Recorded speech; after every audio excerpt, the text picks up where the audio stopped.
108 বলো, হে মানুষ, তোমাদের রবের পক্ষ থেকে তোমাদের নিকট সত্য এসেছে।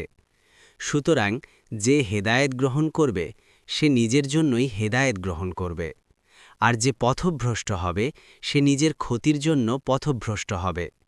আর আমি তোমাদের অভিভাবক নই।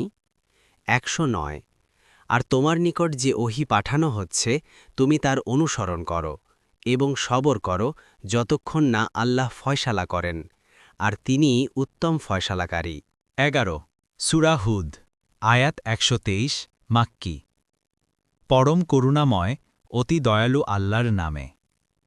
1 আলিফ লাম র। এটি কিতাব যার আয়াতসমূহ সুস্থিত করা হয়েছে, অতপর বিস্তারিতভাবে বর্ণনা করা হয়েছে প্রজ্ঞাময় সবিশেষ অবহিত সত্তার পক্ষ থেকে। 2 এ মর্মে যে তোমরা আল্লাহ ছাড়া কারো ইবাদাত করো না, নিশ্চয়ই আমি তোমাদের জন্য তার পক্ষ থেকে সতর্ককারী ও সুসংবাদদাতা।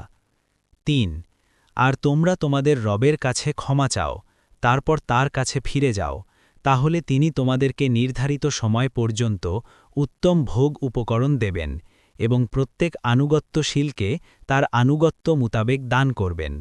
আর যদি তারা ফিরে যায় তবে আমি নিশ্চয়ই তোমাদের উপর বড় এক দিনের আযাবের ভয় করছি। 4 আল্লাহর নিকটই তোমাদের প্রত্যাবর্তন এবং তিনি সব কিছুর ওপর ক্ষমতাশীল।